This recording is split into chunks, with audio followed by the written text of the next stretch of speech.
मेरो राधा रमण गिरधारी, गिरधारी श्याम बनवारी। मेरो राधा रमण गिरधारी, मेरो राधा रमण गिरधारी, मेरो राधा रमण गिरधारी, गिरधारी श्याम बनवारी। श्री मीराबाई की कृष्ण प्रेम की अनन्यता की कथा। श्री मीराबाई का जन्म मेवाड़ के जोधपुर में हुआ था। बाल्यकाल से ये कृष्ण भक्त हो गई थी। उसके बाद चित्तौड़ के राणा सांगा के पुत्र श्री भोजराज जी से आपका सगाई हुई। विवाह के समय आपके पिताजी ने नई नई सुंदर सुंदर मूल्यवान वस्तुएं एकत्रित की, परंतु श्री मीराबाई का मन तो प्रेम रंगीले श्याम सुंदर में डूब चुका था। जिस समय श्री भोजराज जी के साथ इनका विवाह हो रहा था, उस समय भी आपका मन सावरे श्री कृष्ण के सुंदर स्वरूप में फंसा हुआ था। विवाह के पश्चात जब विदा होकर ससुराल जाने का समय आया, तो उस समय इन्हें प्रेम के आवेश में मूर्छा सी आ गई।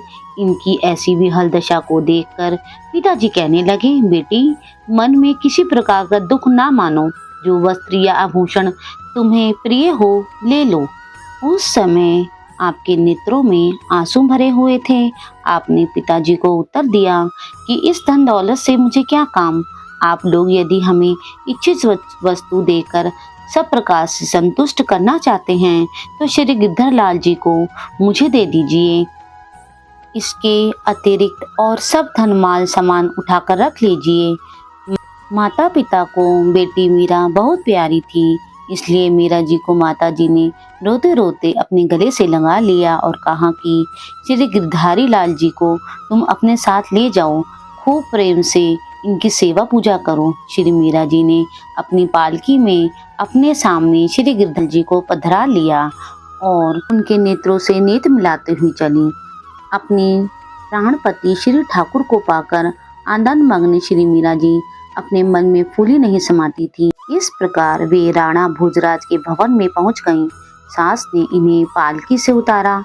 रुचि पूर्वक वर दुल्हन की गांठ जोड़ी गई और उन्हें देवी के मंदिर में लाया गया। देवी जी के मंदिर में पहुंचकर सास ने देवी पूजा की तैयारी की। पहले उसने वर से देवी का पूजन करवाया, उसके बाद फिर मीरा जी से कहा, वधू, अब देवी की पूजा करो। श्री मीरा जी ने कहा, हमारा यह मस्तक तो श्री गिरधारी लाल जी के हाथ बिक चुका है, अब यह किसी दूसरी देवी देवता के लिए नहीं झुक सकता है। यह सुनकर सास ने कहा, यह हमारी कुल देवी हैं और इनकी पूजा करने से नारियों को सौभाग्य बढ़ता है।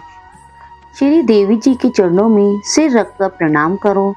श्री मीरा जी ने सास के हट करने पर भी बार बार यही कहा कि आप इसे निश्चय करके मान लो कि मैंने भगवान श्याम सुंदर के चरणों में अपना सर्वस्व न्यौछावर कर दिया है। अब अनन्य का पूजन या प्रणाम मुझसे नहीं होगा। श्री मीरा जी का डोटुक उत्तर सुनकर उनकी सास मन ही मन जल भून गई और अपने पति के पास जाकर उन्होंने कहा, यह बहू तो मेरे किसी काम की नहीं है। ये अभी से मेरा कहना नहीं मानती, उल्टा जवाब देती है। मेरा अपमान किया है तो ये आगे चल के मेरा कहना कैसे मानेगी। यह कहकर वह लोहार की धोकनी की तरह जोर जोर से लंबी सांसें लेकर सिसकने लगी। उसकी बातों को सुनकर राणा जी को भारी क्रोध आया और उसने अपने मन में बहू को मार डालने का निश्चय किया। श्री मीरा को रहने के लिए अब उसने अलग एक कोठरी दे दी। श्री मीरा जी को रहने के लिए उन्होंने अलग एक कोठरी दे दी। एकांत स्थान देकर इन्हें बड़ी प्रसन्नता हुई। वहां वे अपने गिरधारी लाल जी को दिन रात लाल लड़ाती रहती थी तथा सेवा पूजा करती रहती थी। उन्हीं के गुणों का गान करती रहती थी। जिन्हें श्याम सुंदर से मिलने की तीव्र उत्कंठा होती है, उन्हें संतों का संग भी बहुत अच्छा लगता है। श्री मीरा जी भी सदा साधुओं का संग करती थी।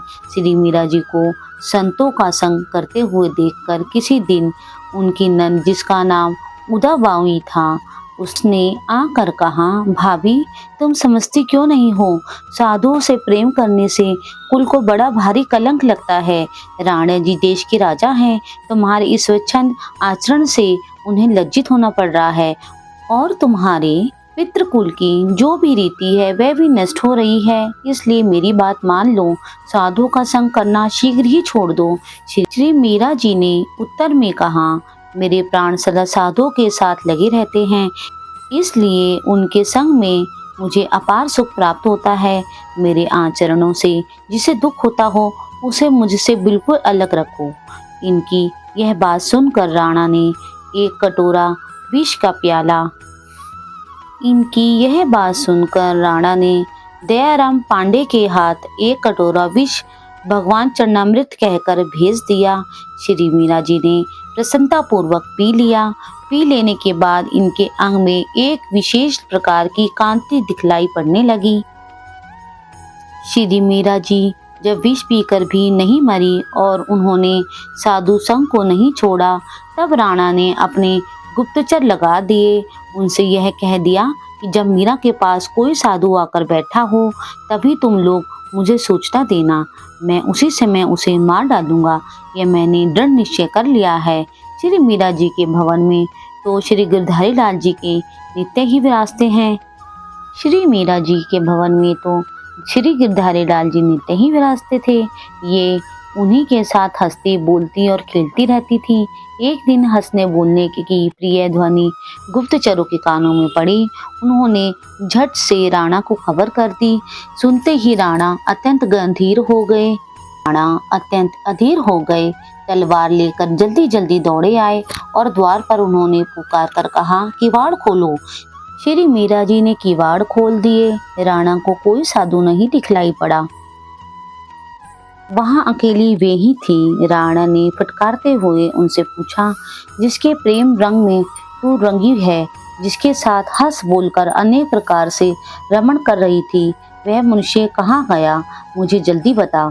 श्री मीरा ने श्री ठाकुर जी के और संकेत करके कहा, वह मेरे प्राणनाथ पुरुषोत्तम तुम्हारे सामने ही तो विराज रहे हैं। वे तुमसे लज्जा नहीं करते हैं। अब तुम भी आंखें खोलकर देख लो, क्या ही सुंदर साज श्रृंगार से सजित हैं। राणा खिसिया गए, इंगम हो गए, मानो दीवार पर कोई चित्र बना हो। थोड़ी देर बाद वहां से वापस लौट आए। क्षण भर के लिए उनके मन में आया कि मीरा के साथ ठाकुर जी ही लीला कर रहे थे। फिर भी राणा के मन में सद्भाव उत्पन्न नहीं हुआ। एक बार एक कामी नीच मनुष्य साधु का वेश धारण कर श्री मीरा जी के पास आया और बोला, तुम्हारे ठाकुर गिरधारी लाल जी ने स्वयं मुझे आज्ञा दी है कि मीरा के साथ अंग संग करो, इसलिए मैं तुम्हारे पास आया हूँ। तुम मेरे साथ अंग संग करो। ऐसी बात जब उसने कही तो श्री मीरा जी ने उत्तर दिया कि आज्ञा स्वीकार है, परंतु प्रथम आप भोजन कीजिए, फिर आपकी यथोचित सेवा होगी। उसने भोजन किया। उसके बाद श्री मीरा जी ने संतों के बीच में शैया बिछाकर उस विषयी पुरुष को बुलाकर कहा, मेरे ठाकुर जी ने जैसी आज्ञा आपको दी है वैसा ही कीजिए। मैं बड़े भारी संकोच में पड़ गया और उसका मुख सफेद हो गया। श्री मीरा जी की भक्ति की प्रताप से उसकी विषय वासना सर्वथा दूर हो गई।